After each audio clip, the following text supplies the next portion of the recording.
Oi, turma. Espero encontrá-los novamente bem. Vamos começar a nossa primeira semana do PET 4. Agora nós vamos falar sobre a célula, as organelas celulares, né? Então nós vamos falar um pouquinho detalhar um pouquinho mais sobre a célula.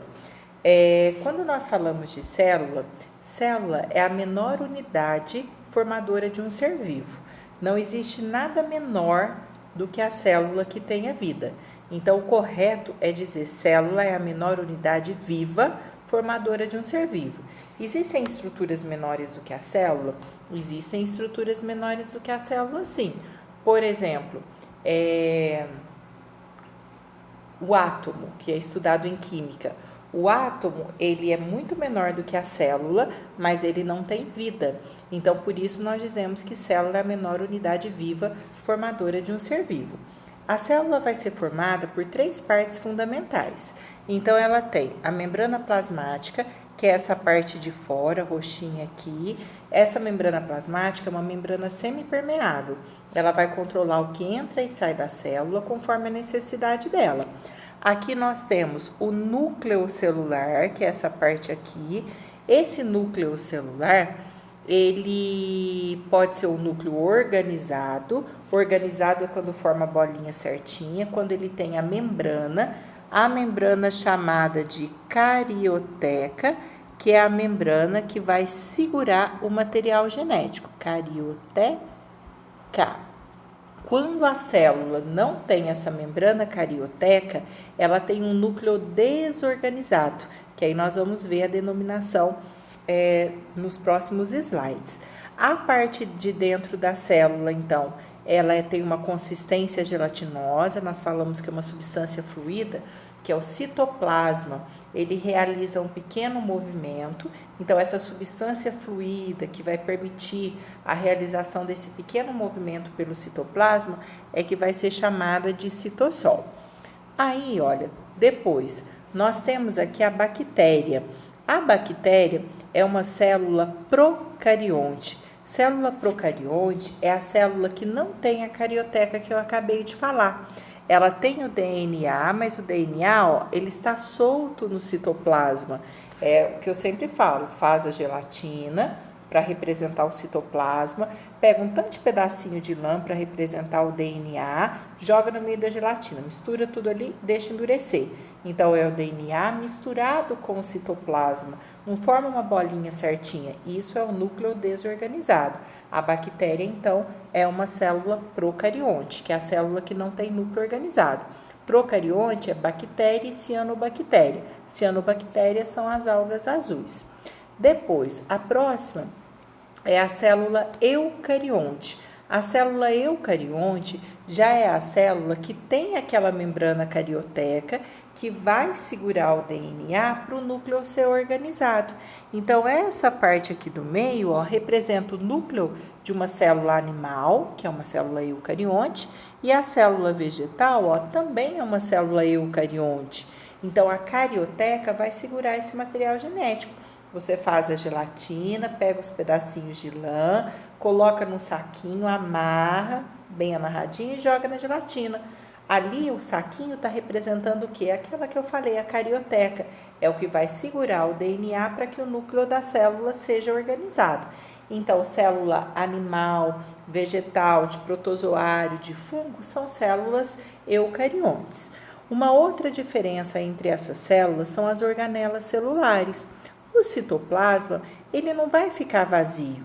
O citoplasma, ele contém as organelas celulares, que são pequenas estruturas responsáveis pelas funções vitais da célula. Tem uma que faz digestão, uma que produz proteína, uma que faz respiração. A maioria das organelas está presente na animal e na vegetal. Tem algumas diferenças. Agora, a célula da bactéria, que é a célula procarionte, ela tem como organela só o ribossomo, e o ribossomo é a organela responsável pela produção de proteínas. Então, se a gente olhar aqui, ó, apareceu o nome aqui, ó, ribossomo. O ribossomo são esses pontinhos que estão aqui dentro, ó, são responsáveis pela produção de proteína. Então, a célula procarionte, essa célula da bactéria, ela é mais simples. Ela vai apresentar somente esse ribossomo. Agora, a animal e a vegetal têm as outras organelas. Aqui é um resuminho que é justamente a tabela que está na apostila de vocês. Primeiro nós temos aqui, ó, a parede celular. A parede celular, ela é uma parede rígida. Ela dá uma resistência, uma proteção maior para a célula. Tem na célula da bactéria, tem na planta, tem no fungo. O que vai ser diferente de uma parede celular para outra é a consistência. A consistência não, a constituição do que essa parede vai ser formada. Mas a célula animal, ó, não tem parede celular, nem protozoário. A membrana plasmática já é uma estrutura que está presente em qualquer tipo de célula, tanto na bactéria, que é a célula procarionte, como em todas as outras células, que é o que vai controlar a entrada e saída de substâncias na célula. É uma membrana semipermeável. O envoltório nuclear, que é o que eu escrevi lá atrás, carioteca. Esse envoltório nuclear está presente nas células eucariontes. Na bactéria não, porque a bactéria é uma célula procarionte, ela não tem núcleo organizado. O núcleo. As células apresentam núcleo. Aqui na bactéria, ó, eles colocaram presente. Às vezes aparece que a bactéria não tem núcleo. Ou então o mais correto é falar que ela não tem núcleo organizado, né? Ela tem o DNA que está ali, que controla o funcionamento da célula, mas ela não tem núcleo organizado. O centríolo é uma organela que está presente na célula animal. Ele vai participar da divisão da célula animal. A vegetal não tem, nem a bactéria. Lembra que a bactéria de organela celular ou organela citoplasmática, que eu posso chamar, só tem o ribossomo. Então, o centríolo, ele é um parzinho, ó. Um fica em pé, o outro geralmente fica deitadinho e entre os dois forma aqui um ângulo de 90 graus. Então, aqui seria um centríolo, aqui o outro centríolo, um em pé e o outro deitado. Ele ajuda no movimento dos cílios e flagelos, que são outras organelas celulares relacionadas com a locomoção, que algumas células têm, não são todas, e participa da divisão celular animal. Depois, o ribossomo é a organela que está presente em todas as células e está relacionado com a produção de proteínas. Pode ver que é a única que tem na bactéria, que é a célula procarionte. O retículo endoplasmático granuloso pode ser chamado também de rugoso. Esse retículo, ele tem, aqui o desenho está pequenininho, mas ele tem umas bolinhas na parede que são os ribossomos. Então, esse retículo tem ribossomo na parede. Se ele tem ribossomo na parede, ele serve também para produzir proteínas. Ele vai produzir proteínas e vai ajudar no transporte de algumas substâncias na célula. Tem na célula animal e tem na célula vegetal. Depois nós temos o retículo endoplasmático não granuloso. O não granuloso pode ser chamado também de liso. Esse daqui, a parede dele, o nome já fala, ele é lisinho, por isso que ele pode ser chamado de liso. Como ele não tem ribossomos na parede, ele vai produzir lipídios, alguns lipídios que a célula precisa. E ele também vai ajudar a eliminar algumas substâncias, algumas toxinas que a célula produz, além de também ajudar no transporte de algumas substâncias. Tem na animal, tem na vegetal. O complexo de Golgi, então o primeiro foi esse, agora o complexo de Golgi. O complexo de Golgi está relacionado com a secreção celular. Ele vai empacotar, juntar algumas substâncias e vai secretar essas substâncias para que seja usado pela própria célula ou em alguma parte do organismo. Uma outra função do complexo de Golgi é que ele é responsável pela produção do lisossomo também. Então, ele produz o lisossomo. Então, o complexo de Golgi ou complexo golgiense tem na animal, tem na vegetal. O lisossomo é responsável pela digestão celular.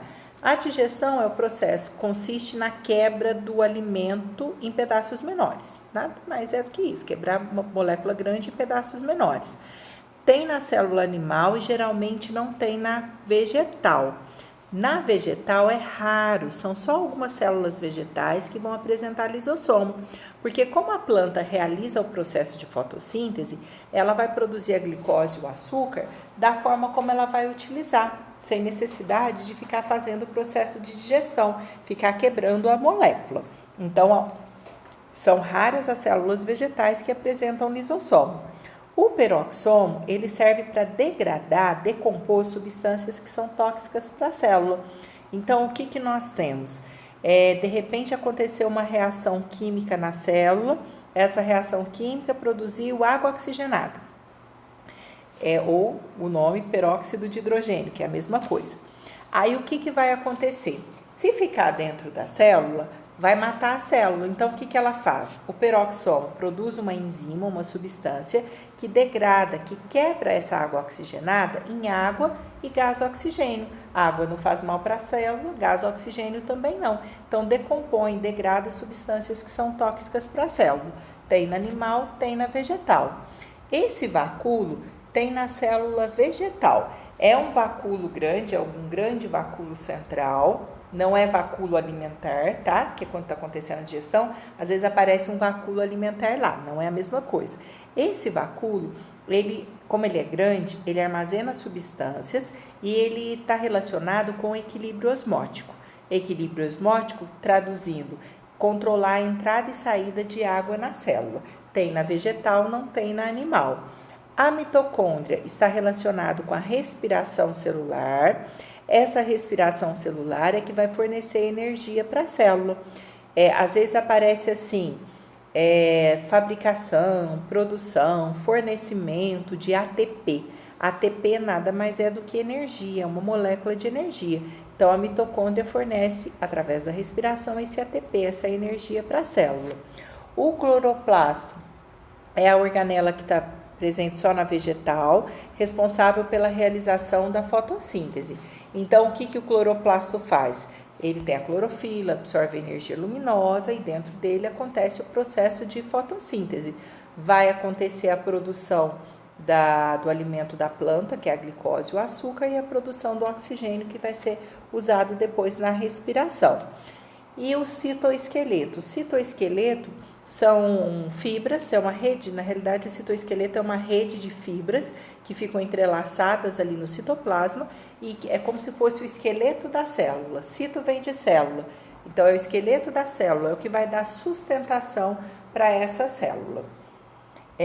Aí nós já vamos para as perguntas, essa semana é menor, né? A número 1 está falando assim: nas células eucarióticas, o citoplasma representa a região localizada entre a membrana plasmática, tem um errinho aí, e o envoltório nuclear.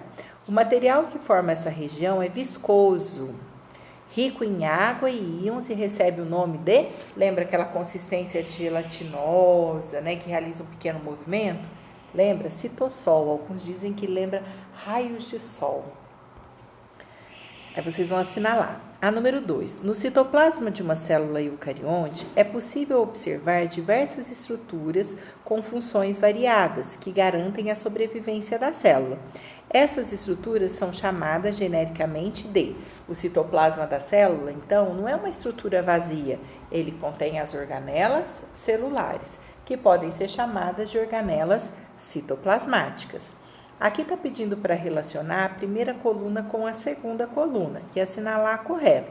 Ribossomo. Lembra que o ribossomo é a única organela que está presente tanto na célula procarionte com a bactéria quanto nas células eucariontes. Procarionte não tem núcleo organizado, eucarionte tem núcleo organizado. Então, o ribossomo produz proteína. O retículo endoplasmático transporta substâncias. Aí nós temos o liso produz lipídios. O rugoso ou granuloso produz proteínas porque tem ribossomo na parede, mas não tem essa opção. Mas lembra que no retículo endoplasmático liso, nós falamos que ele ajuda também a neutralizar, a destruir toxinas, né? Substâncias tóxicas para a célula também. A mitocôndria é a produção de energia, respiração para produção de energia. Lembra que eu falei que energia é a mesma coisa de ATP. Lisossomo faz a digestão celular e o complexo de Golgi está relacionado com a secreção, formação de substâncias que vão ser secretadas, né? Que é essa formação de grãos de secreção. Aí vocês vão assinalar a alternativa. A número 4, quais das estruturas apresentadas abaixo são comuns no citoplasma das células procariontes e eucariontes? A única organela presente nas duas células. O ribossomo, responsável pela produção de proteínas, nós acabamos de falar. O retículo endoplasmático geralmente tem suas porções classificadas em granular e agranular. Granular é o rugoso, agranular é o liso. A porção do retículo chamada de granular ou rugosa está relacionada com a produção de proteínas e recebe essa denominação em virtude da presença se ele produz proteína, é porque na parede dele ele tem ribossomos, né? Ribossomos aderidos à parede. Aí vocês vão assinalar. Essa semana é só isso, foi mais rapidinho, né? Espero que vocês tenham entendido um pouquinho. Vocês já estudaram isso, claro, lá no fundamental, que vocês tenham dado uma revisadinha. Alguma coisinha que vocês guardarem, claro, que já é o importante. Até a próxima semana, até a nossa próxima explicação. Fiquem com Deus. Tchau!